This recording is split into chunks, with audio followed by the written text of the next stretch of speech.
Welcome to this week's episode of Eye of the Swarm, Season 5, Episode 3, your deep dive into anything and everything related to Yellowjacket athletics with the big sound Matt Johnson. I am John Garver, and I guess you could say this week kind of on location. Yep, we are. Because you can't see everything around us, but we are in the midst of Media Day here for the basketball teams today, getting all their videos and photos and everything shot. So we are not in our normal location. No. We're actually in the golf simulator room, which is appropriate because our guest will be Paul Eberhardt, the head golf coach here later on in the show. But well said. It's weird. Like if you ever watched like the news on WCCO in the Twin Cities or Good Morning America or something, and they have the glass up and people can see into the studio and everything as it's going on. That's what we have right now. That could happen here. That could happen. It could happen.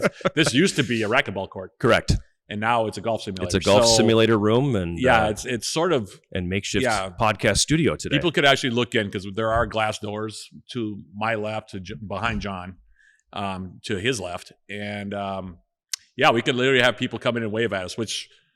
You know, we're making a big jump by doing all this. I mean, we're already on camera. The fact that we're on video now, so you know what? Come on, I guess. And they can actually see us from two different levels. They could, yeah. We could have people watching from stairs. If we end up with a gallery, then I think we move down here permanently and we start charging admission. I think so. That should be the next thing we do. Yeah.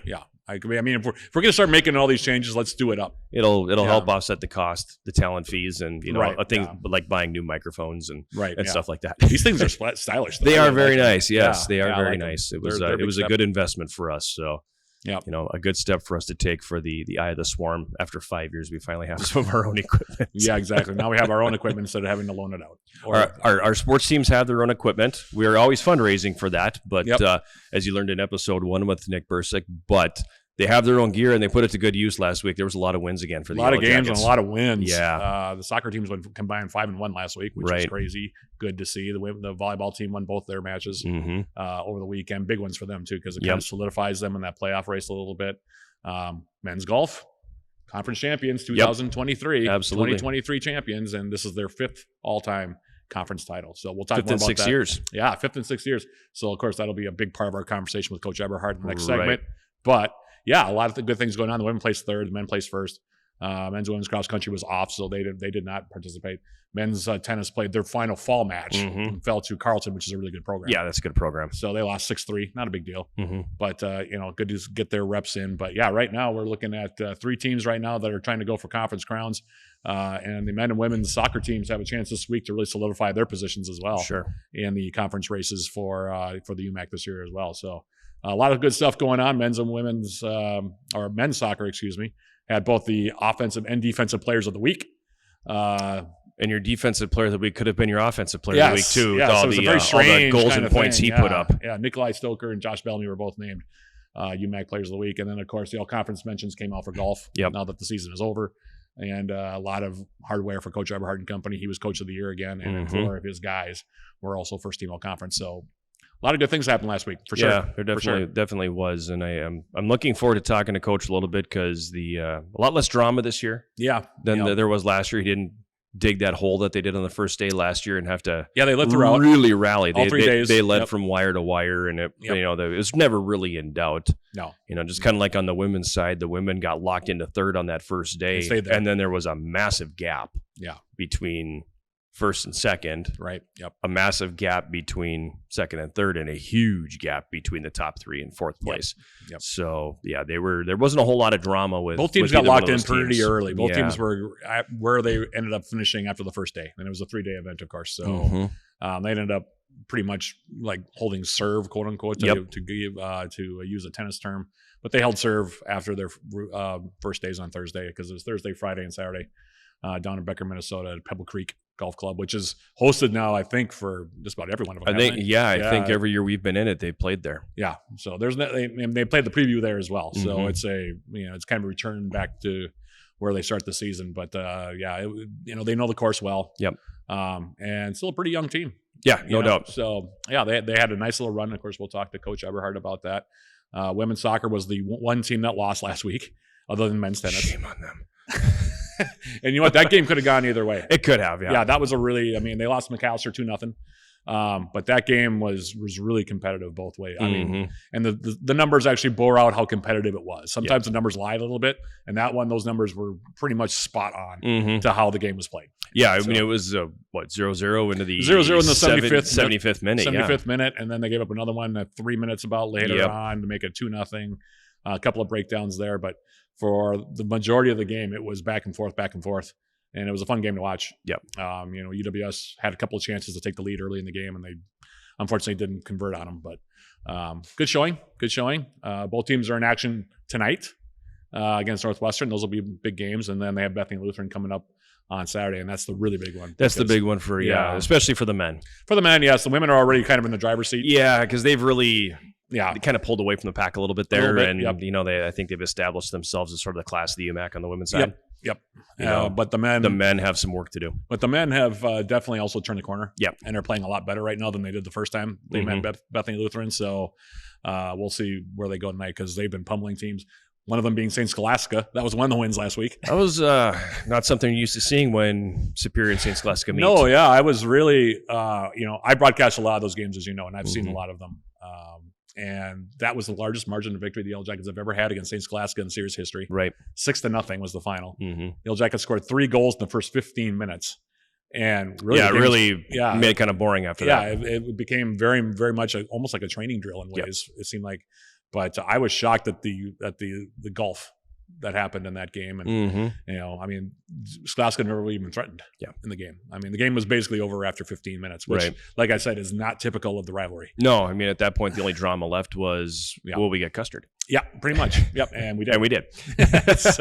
But Josh Bellamy had a hat trick in that game. And, he could have been definitely named Offensive Player of the Week. Well, scored 5 goals last week. Yeah. And he had a bunch of assists, too, in there. So I think he had 6 goals. They have 6 goals last week? 6 goals last week. Okay, it was a lot. Yeah, because he had the one against Crown. Yeah. And then he had the 2 on Saturday. And he now has 8 goals and 4 assists. Yeah. And Jake Kidd has the same number. And then the balance scoring, there's about 14 or 15 guys now that have scored goals this year. So a lot of depth there. It answers the big question, though. I mean, how do you make up for the loss of Blake Perry? Yeah. Well, here you it go. Took him some time scoring to figure by committee. It out. Yeah, it took him some time to figure it out. I mean, if you look at the numbers right now, it's Nikolai Stoker now is finally finding the back of the net a little bit. Boy, what a rough start for him. He was snake bit because he had chances, boy. He had chances. Lots of them. He couldn't buy one. He just couldn't buy one. And now he's got 3 goals and 4 assists. Yep. So he's starting to find it a little bit. We talked about Kidd and Bellamy both have 8 goals. Felipe Oliveira has 4. And he scored a highlight reel goal against Scholastica. Woo, did he ever? I heard you say when he scored that one, wow. That was one of those plays that he has special abilities. Yes. And he made some special plays. He was a Division II player for a reason. Yeah, exactly. Exactly. So, both soccer teams are rolling right along, and the women, they won, and their 2 conference games this week. They won 6-0 and 4-0. So not really much to talk about there. Rolling right along. Yeah. So things are right on track. I think they're right where they're supposed to be right now. So we'll know more after this weekend, obviously, when those Bethany Lutheran matches are done. So it was a very, very busy week, but it was also a very very advantageous week because a lot of things went right for the teams in black and yellow. Got asked, did you download the app? I did not, but I just saw it today. Okay. I saw it, and I was going to talk to you about that, and I'm glad we're doing it now, I guess, during the podcast. Right. Where did this idea come from? It was kind of something we started talking about a year or so ago. Okay. Nick and I were at a conference, and one of the vendors there was this group called FanMaker. Okay. Which does fan engagement apps and loyalty programs, reward programs, things like that. And we started talking a little bit about it, and I thought just for fun, okay, I'll make an appointment and go through the demo with them and take a look at it. And so I did that, and I went, this is interesting. Well, let me ask you this. What does it all entail? It's the gist of it is it's basically a rewards program. Okay. And you accumulate points by going to games, taking part in trivia contests, taking pictures at the game and uploading them to the photo gallery within the app, things like that. You get points for all of that. Oh, cool. And once you build up your points, you can redeem them for apparel, food, a number of different things. And so we were looking at that going, okay, we've wanted to have a rewards program for quite a while. This is a really good vehicle for us to do some of that without having the intensive labor that we've had with it in the past. Right. We thought, well, this is an opportunity for us to maybe actually get in the pocket of students and fans. Oh, okay. Because we're like everybody else. We want people in the seats. Right. Yeah, absolutely. And that's been a fight in getting people in the seats here. So what's a way we can do that? Well, we want to be in their pocket. How do you get in their pocket? You get on their phone. How do you get on their phone? It's with an app. Oh, cool. And so we thought about that. And then we thought, this could really be some value for corporate partners too. Okay. Right. And so we thought about it. We talked about it. We looked at a few different things, and we finally pulled the trigger on it. And I wanted this rolled out before the fall sports season started, but the best laid plans of mice and men. Yep. There's always things that get pushed to the back, and this always seemed to be the thing that got pushed to the back a little bit. Okay. But we got the green light on it here this week when Apple and Google said, looks good, we're going to put it in the store. And we ran it live yesterday, and I think in the first 24 hours, we're upwards of 300 downloads already. And wow. Yeah, we've got a number of people because you get 100 points for downloading the app, you get 100 points for registering and creating your profile, and then you get 5 points every day just for checking in. Oh. So you have ways to build up those points. You get 100 points for going to a game. Oh, wow. Yeah. So that's cool. Basically the gist of it. Why did we choose FanMaker? They're very reputable in the loyalty and reward field. Their clients include, Power Fives, Texas A&M, the Wild, Edmonton Oilers, the Kansas City Chiefs. If it's good enough for the Super Bowl champs, I think it's probably good enough for us. Probably work for us. So, it's going to be, I'm interested to see how this is going to go for the first year or two and see if it starts to generate a little more interest. It's definitely going to allow us to get more branded material out to people when they start redeeming their points for shirts and coffee cups and water bottles and things like that. So, at the end of the day, I think it's a good thing for us, and hopefully it starts to get a few more people in the seats because they want to generate those points. Right. Yeah. It sounds fantastic to me. Like I think it sounds like a really good idea. I just was not aware of it. Mm-hmm. This is all brand new to me. Yeah, so I'm learning right along. It's something we've been working on, for the better part of 4 months. Cool. And you look at the last 5 months here, we've now launched an app and 2 websites. Yeah. So there you go. The technical part of my brain is fried. There's nothing left. Absolutely fried right now. I'm glad it's done. I'm glad it's out there. I look forward to seeing. Well, I know you don't consider yourself a techie either, so this so there's a lot of this that is just right over your head. Yep. Yeah. So that's very cool, though. Like I said, I was hoping that we could catch up and talk about that because I was not sure. So what that was, I saw the posts, I saw the tweets. I guess what's it called, the X's now, or whatever what are they? I think it's a post. It's a post. It's a post. Yeah, you can't call it a tweet anymore. Yeah, you can't call it a tweet anyway. Well, I'll probably continue to call it tweets. I'm still stuck with that. Yeah. Yep. But I was curious to see what that was all about. So I'm glad that you answered that question for me. Yeah, and I'm glad the folks back that are watching the podcast also. Yeah. So if you haven't, go to your app store, whether you're on Google or on Apple, and search Swarm Central. That's the name of it. Again, another play on the word swarm there. Okay. Swarm Central. Download the app. That's 100 points.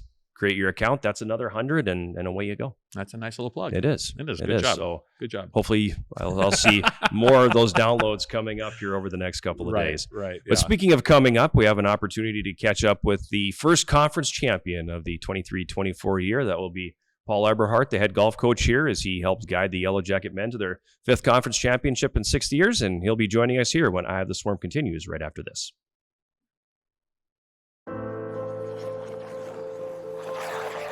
Find your passion.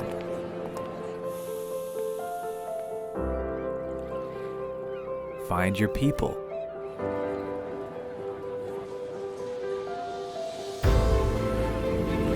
Find your purpose.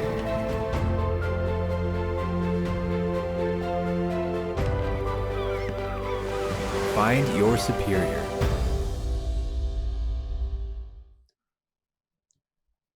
We're back on Eye of the Swarm. Time for our rectangular table segment. used to be the round table, but now we're our table. Well, it was a round table. We didn't have round tables. We didn't know, but we were sitting in a round. But yeah, I guess this is a rectangular figuratively table, the round table segment yes. of Eye of the Swarm, and we are joined by head coach Paul Eberhardt from the Yellowjacket golf programs. And congratulations, another conference title for the Yellowjacket men. Thanks. It was a good weekend for us. The guys played well, especially the first day. They got out to a good lead and were able to basically sustain, I would say. We didn't really push the lead much over the last 2 days, but we were able to sustain the lead for pretty much that we developed after the first day. So it was good. Guys played well. Pretty proud of them and their efforts. So. Yeah, and it was the opposite of last year because Yeah. you dug that huge hole last year. It really didn't have the drama in it at all this year because you guys got the lead pretty early and, like you said, built it up and then just sort of held serve the rest of the way. And it made for the most part, a drama-free weekend, I think. Yeah, I mean, the drama came down to the individual medalist piece, but on the men's side, at least, on the, and so I would probably take this year over last year just because it was stress level way down. Less stress. And I credit again to the guys for their coming out. And we shot a 301 the first day, which it's 13 over as a team, which is pretty solid. I heard it was very windy that first day too, so that's a pretty windy, good score. So the guys played well on that day. And it's the fun part is that you look at the guys that played. It's Duluth Denfeld kid, 2 Superior kids, a Hibbing kid, and then a kid from Amory, Wisconsin. So it's all relatively close. It's all our area kids that are playing high-level golf and winning conference titles. And so it's kind of a feather in the cap for our area that we're producing those types of kids that come out and they're playing really good golf.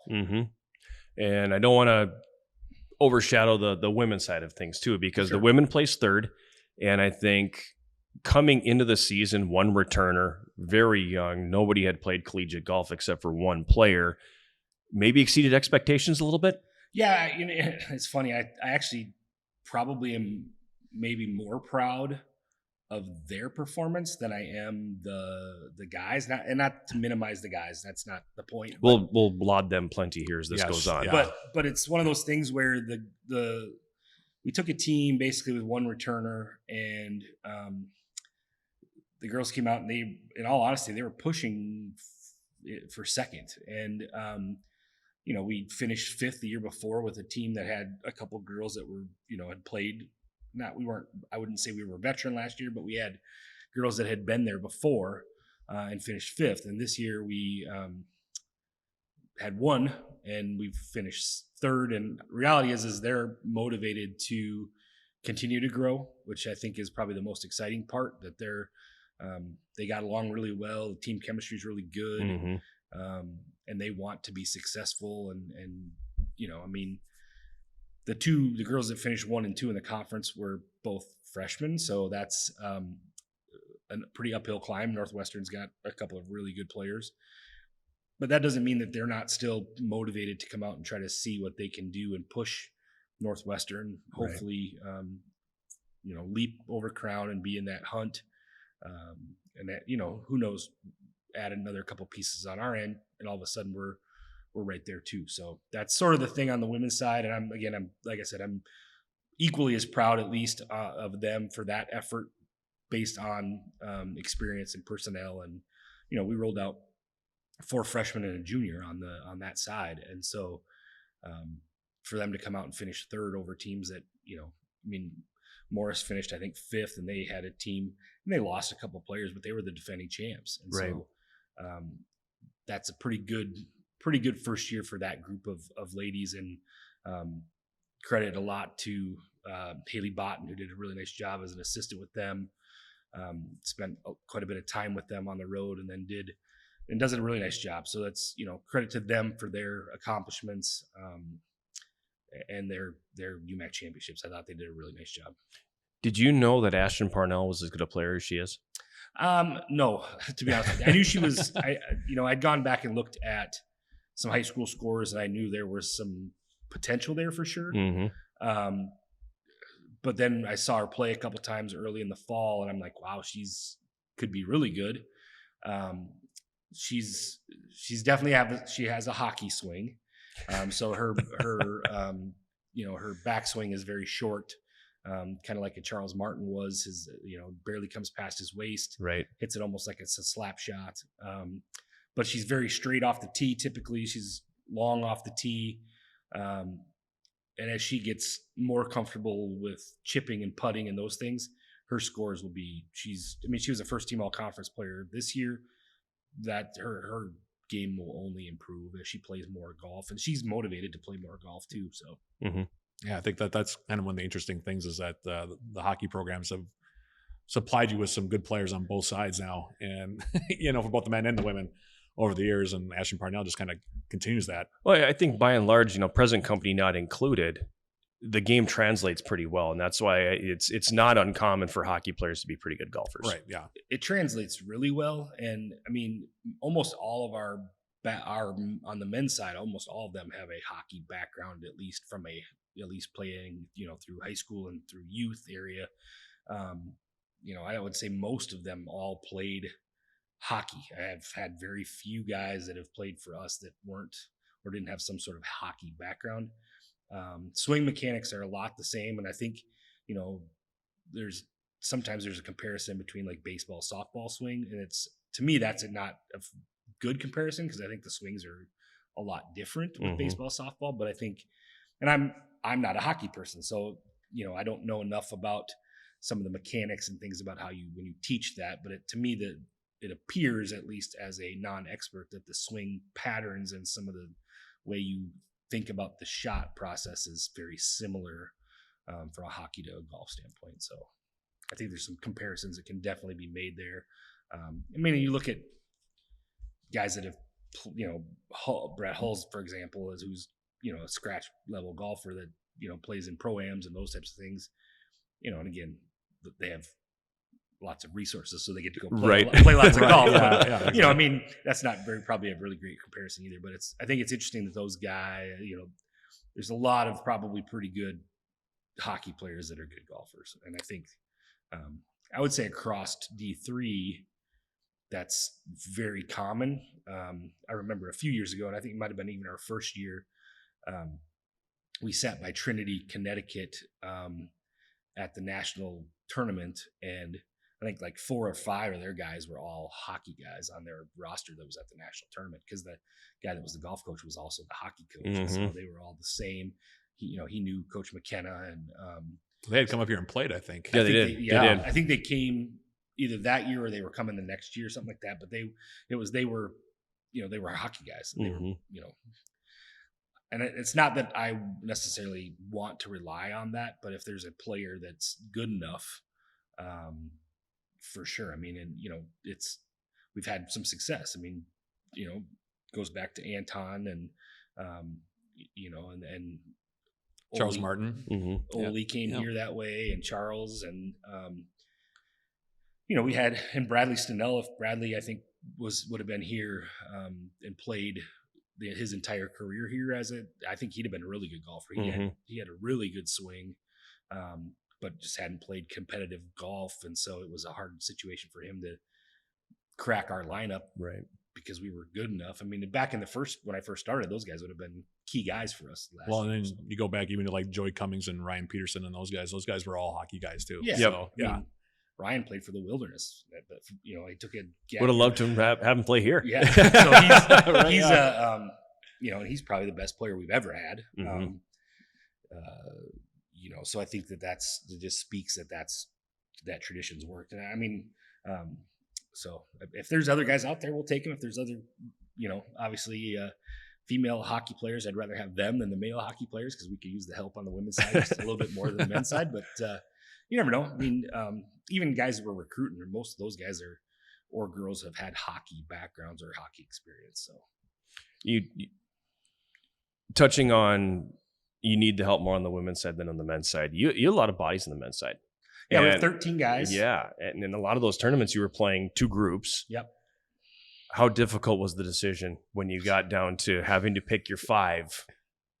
How hard was that this year? Because you legitimately probably had to pick 5 out of maybe 7. You didn't have a solid, these are my 5. No. And this year, probably more than any other year, it literally could have come down to a coin flip. It's okay to say if you did. I didn't. But play through, they played through 9 tournaments, and, and it was reality. It came down to Ian Bundy and TJ Sitek, and they both are smart enough to know that that's the way it came down. And TJ had probably been a little bit better going into the very last tournament. TJ had a little bit better scoring average. Ian plays really well in the last tournament. And they come out of, that last regular season tournament with the exact same scoring average, exact same strokes over 9 rounds or 8 or 9 rounds, exactly the same. So now it becomes even tougher. Yeah. Yeah. I mean, it's number 5 and number 6, and you only get 5. So, Ian was with us last year on the team that did come back and win conference, did get to go to nationals. And I made the decision to leave him home. And it was primary it came down to a couple things. One was that, TJ's been all in as far as everything that we've done, over the course of his 4 years. And, not that I'm not trying to say that Ian isn't, but TJ has just not put himself in that position to be in the top 5 routinely up until this season.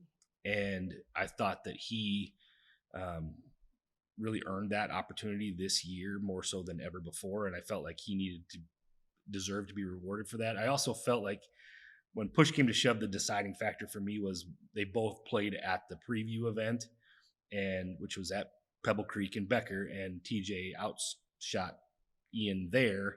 And when that came to me is, okay, well, they played head to head on the course where the conference tournament is going to be held, and TJ was significantly better than Ian that day. And it's,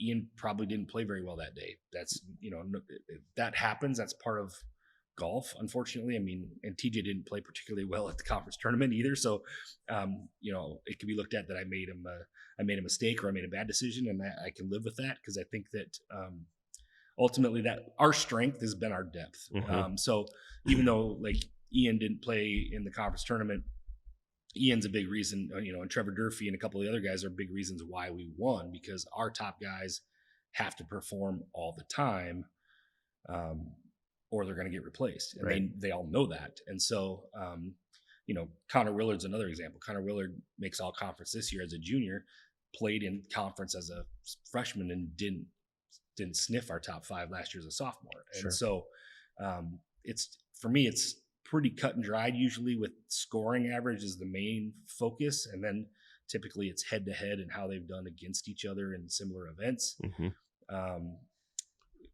And then at some point the coaching aspect has to take over, and who do you feel like can give you that piece? And, again, we're coaches. We have to make those decisions. That's why we get paid to do the job, is that you at some point have to make that decision. And that's, so this year again was the hardest I've ever had, from that perspective, to put, basically put Ian on the shelf and bring TJ, because again, they had basically the exact same scoring average. So, mm-hmm.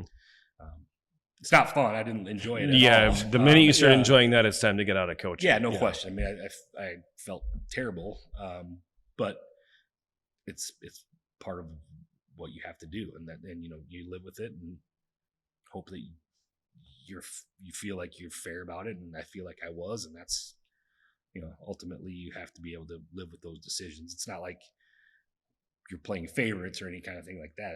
That doesn't come into the factor at all. So, and again, I think that Ian has handled it super well and all those things. So I think it's a situation where,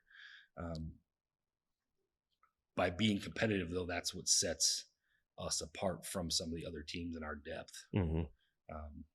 North Central was the team I was more worried about going into the championships, and their head coach talked to me before we ever played, and he's like, "Yeah, we're coming after you.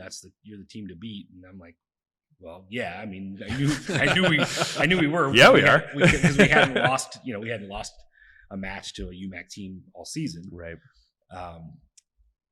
And he's like, but the difference is your 4 and 5 are better than mine. And I'm like, well, yeah, and my 6 and 7 and 8 are better than yours too. So that's why we are where we're at. It's not like it's a secret. And he and I have a good relationship. And he's talking about, I got to bring in more players that can all play. And that takes time. It's not something that happens overnight. So yeah, because it took time for you when you first took over. I mean, you didn't step into the cupboard being loaded with depth here. You had to build this. Yeah, and I think that's again a credit to guys wanting to come here and compete.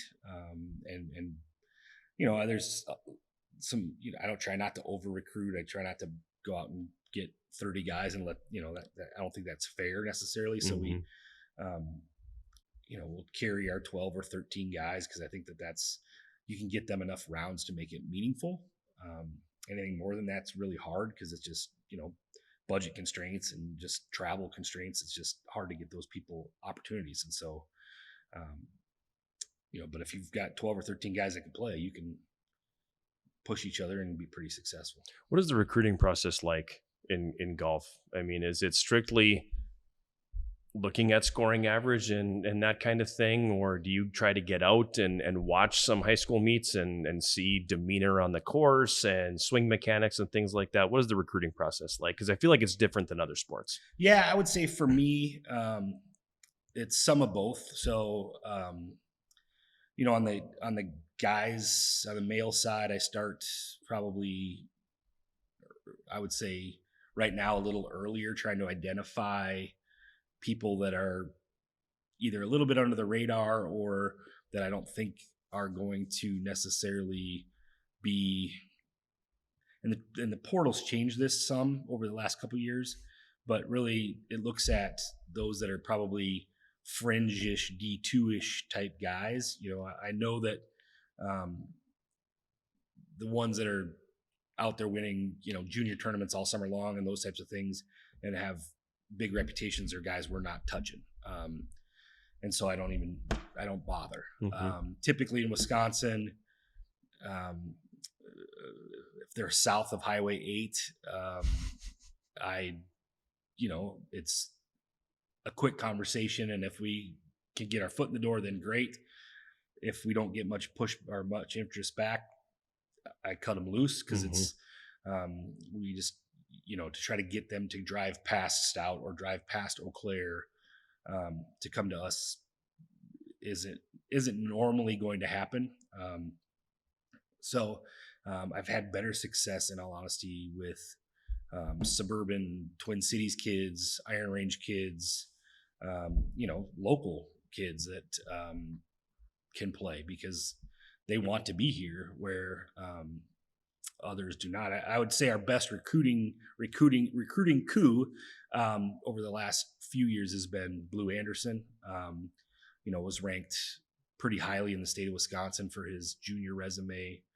I think he was a top 20 kid in the state by the Wisconsin Golf as far as ranking. Was a 2-time state qualifier and proved it obviously as a rookie of the year in the UMAC and first team all conference as a freshman. So I would say that and again it came down to us and pretty much Stout there, and he felt like he could probably have a bigger impact right away with us, and I think we developed a decent relationship, and so I think that's why he's here. Super nice kid too. Super nice kid, yeah. Super good family. I had a chance to meet his parents at a tournament. So I went last spring after he'd actually committed to us, but I'd met his parents at there was a meet in Hayward at it's the Scotty Miller invited. And they do, there's probably 25 teams there. So it's a big event. And I went over on Saturday and followed him around and then followed a few other guys around that, in this year's seniors, I followed them around on a few holes to see if I could watch them and their demeanor, and but got to meet his parents, and they were at a few events this year, and so super good family. We're lucky to have him. He's a really good kid, wants to be successful here. So It's interesting because I think we've talked about this when we've had you on the podcast before, is the depth, thing, because it really, you want to have top level kids, obviously, but the biggest key to winning a conference title or winning a meet for that matter is having consistency in your lineup. You talked about that fifth spot was kind of wide open. You had 4 first team all conference guys on this team. That's really impressive. I mean, for any team, right? And you talk about that fifth spot was open, and there was a little bit of of jockeying back and forth between Ian and TJ for that last spot. But I mean, whenever you can stack up 4 first team all conference guys, you got a pretty good chance of winning. I think we were 3rd, 4th, and 6th in the final standings, and I think Blue was 9th, and he got in. 4 in the top 10. We had 4 in the top 10, which you can put 4 guys in the top 10, you're going to win the conference title. I mean, it's and so it's that part is, I could have probably rolled out 2 or 3 other guys, and they could have put themselves in very similar situations. So it's not that we, our 4 over those 3 days did a great job and were able to, but if I had to replace them with someone else, I feel very comfortable that we could have been very similar in that situation based on our lineup. So, we've got guys on our roster that are the best player on other teams, and they weren't in our top 5. Right.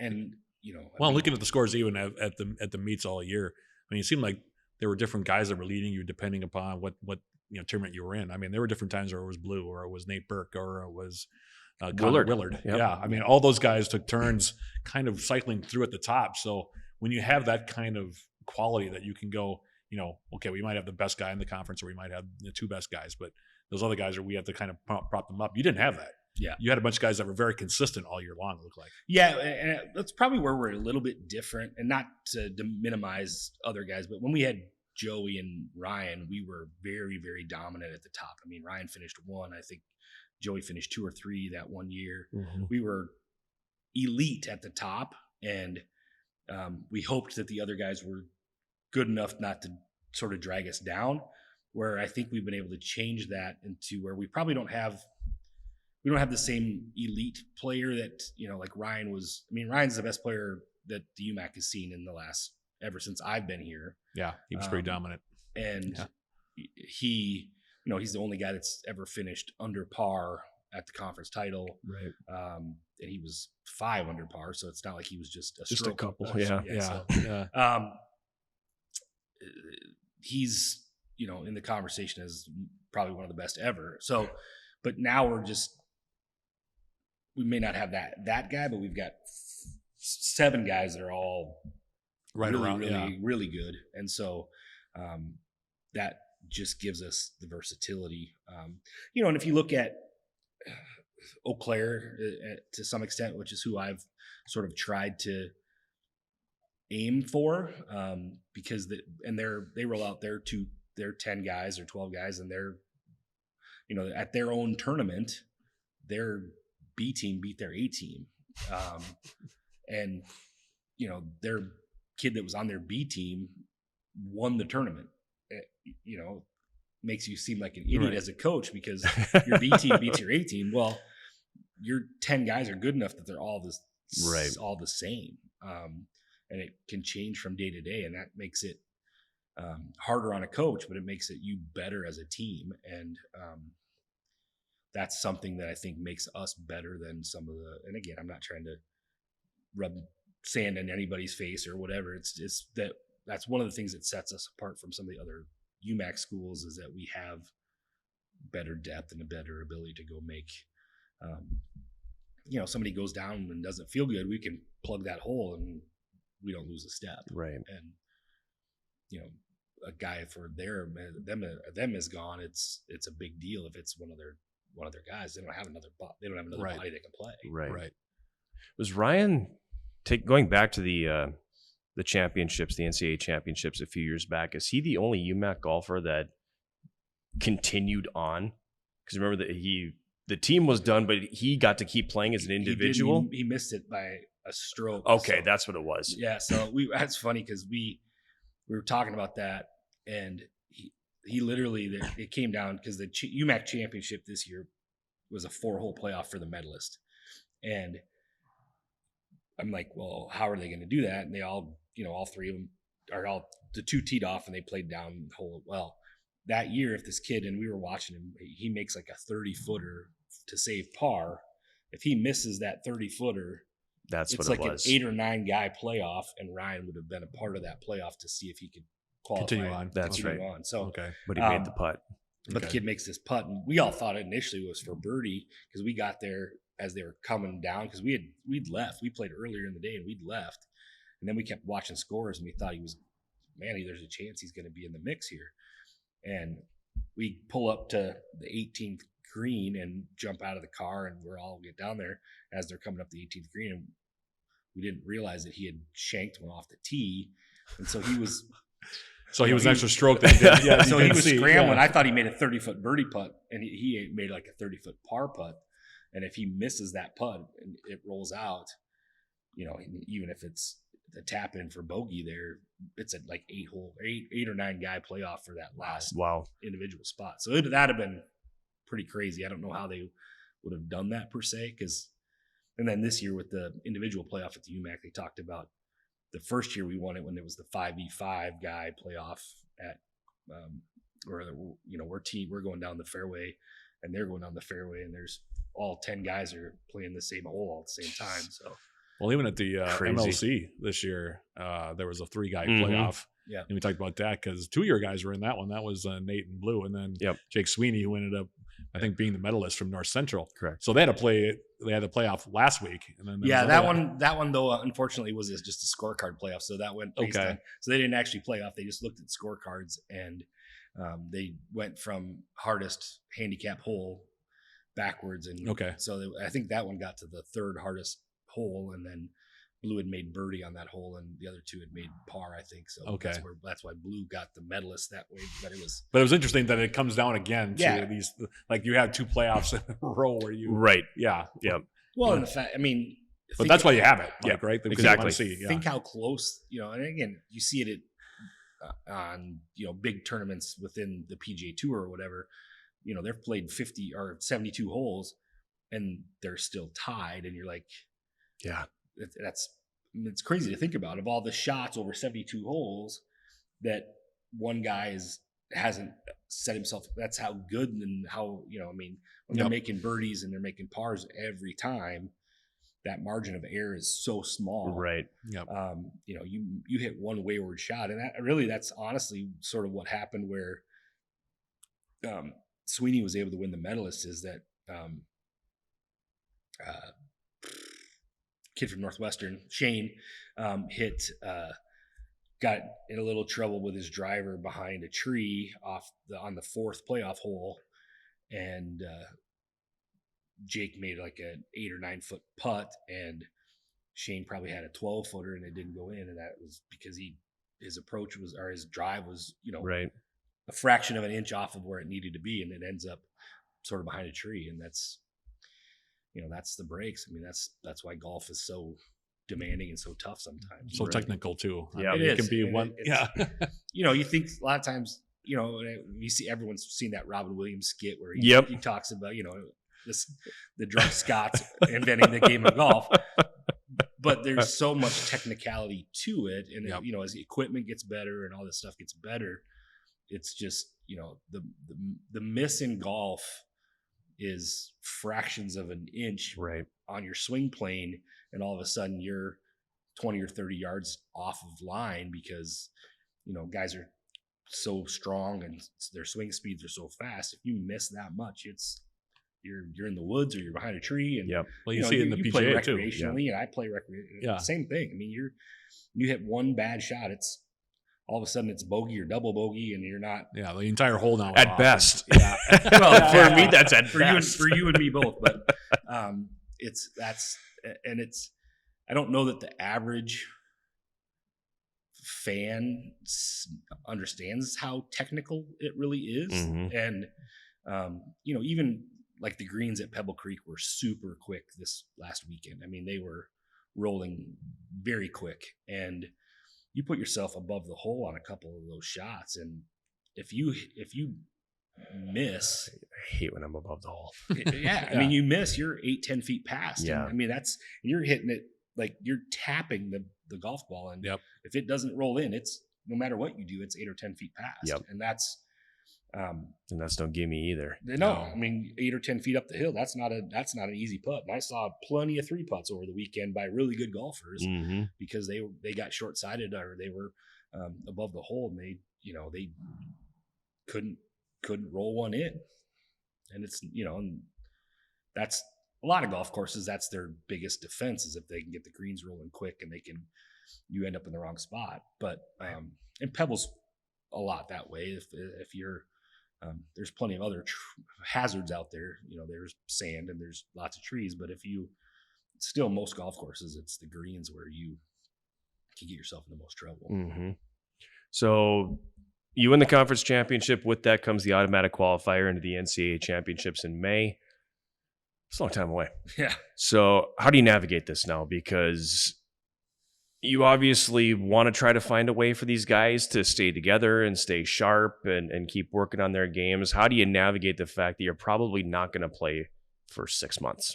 Yeah, that's probably for us the hardest part of being good is that you have to figure out how to think you're going to get yourself ready for a spring championship when, last year we had not hit a ball outside up until 2 weeks before we left to go to nationals. Right. The weather was terrible last spring. And so, luckily we're doing some stuff with our strength training staff where there's some accountability there for them to get together and be together as a team in the off season. So that's big because it just still keeps them connected as and they're friends and so they hang out together. But to do something that's team oriented, especially something that requires a little effort, is a positive. So having a strength training staff that is here that's going to help them do the things that help them improve as players, but also on the side note keeps them together and unified. For me, probably the one thing that is different over the last few years is the NCAA with the change in legislation and going to days instead of weeks. Right. It gives us some flexibility that we can now do some actual practice days in the winter, which we never could before. We were basically strictly hands off for over 4 months. Yep. And now we can get a day, a random Wednesday in the middle of January, we can have practice. And that's not something we were able to do previously based on NCAA legislation. So that's, for us in the North, that's a huge change. Yeah, that's a big change. Because it gives us a chance to connect. And, our season's short enough that we probably couldn't ever really use the days that are there just based on calendar and weather. So we can come inside and hit some balls and work on some of those types of things. We can do some just touch points with our players to keep them thinking and motivated. Do you think about a spring trip maybe? Yeah. So I've already started trying to look at that. We stopped for dinner with both the men and the women after the championship on the way home and started talking about maybe a spring break trip. So that's a possibility. This year Nationals is in Boulder City, so Las Vegas area, which it'll be fun and also present some challenges. But we're so a chance to go play desert golf somewhere in the spring would be good, which pretty much limits you to like Arizona, yep. Nevada, those types of places, which we were lucky enough to go to on a spring break trip with Ryan and Joey's group to Arizona back in the day. I lived there for 10 years, so I have some at least working knowledge of some of the courses and things that we could do there. So I know the guys at least would be up for that. I think I'm pretty sure you could talk the girls into wanting to go to Arizona for probably for spring break. They'd probably be okay with that. With a little wintered out by that point. So I think that's a possibility for us to go do that. The only worry there is that, spring break is, I think, the second week of March this year, which means that it'd still probably be almost 6 weeks maybe before we had outdoor capabilities up here. So we'd have to go in spring break and then be pretty regimented about getting in and hitting balls. And then we're still going to have to make a trip down to, Iowa or Northern Illinois somewhere to be able to get rounds in the spring, which again, we've always had to do. But when you qualify for a national tournament, it's basically imperative that you do that because that's the only way you're going to get your teams ready to play. Yeah. More Wartburg, windy cornfield horror stories coming our way. Let's hope not. That was an interesting conversation we had with Sam. Yes. When he came back from that one, and he said, "Oh my gosh, it was nuts." That's still, and it's funny because the wind was blowing really, really hard. It blew hard on Thursday at UMax. Friday was actually worse because at Friday the wind blew, I'd say sustained 20 plus, and I was on the green talking to, I don't remember which one of our players it was, but one of the Northwestern players was standing over he probably had an 8-footer up the hill for a birdie, and he stands there and he's looking at his ball and his ball's oscillating because of the wind, and he's like, and he ends up backing away, and he looks at me and he goes, I can't hit that putt. My ball's moving. And I'm like, well, and he waited just a few minutes. He walked up and he made the birdie, and I gave him a fist bump. And I'm like, no one's going to blame you for a little slow play there when your ball's oscillating on the green. And when we were in Iowa, it was like 35, 40 mile an hour winds. I mean, wow. I remember Sam Albrecht came in like after you guys got back, and he came in and he was all wind burned. Yeah. He had a combination of like sun and wind burn, and you and I asked him, he said, Sam, how to go down there? And he said, oh my God. Yeah. He almost was out of words. Like he said, I never played golf in a situation like that before. Right. He was pretty much like, I'm speechless. Like he didn't know what to make of it. And if you have any kind of spin on the ball, that wind's just going to grab it and take it wherever it wants to go. I mean, again, Ryan Peterson, I saw him hit a ball that I've never seen ever before, where he hits a ball that looks like it's going to go right down the fairway, and has spin on it and ends up 40 yards the wrong way out of play, and you're like, can't imagine where my ball would have gone in that. Oh, exactly. How does that happen? So it was like right on the fairway, and then all of a sudden it wasn't. Like it just disappeared. So guys that play a fairly straight ball, or guys that play a low ball flight, those guys in those windy conditions, they have an advantage because it's like Connor Willard, for example, plays a big fade on his ball, and even on Friday he got hurt a couple times where the ball just kept carrying, like it just kept going the wrong direction because he plays a left to right ball flight, and if he caught the wind, there's a couple times where he ends up out of bounds because he's nothing you can do. He's hitting his normal ball flight, he's lining up far away, right. It just keeps going. It just wouldn't settle. Fun fact for the day: I went to high school with his mom. Oh, really? Yes, I did. Did you? Mm-hmm. That's fun. Yep, that is cool. Small world. Yeah. No kidding. Right.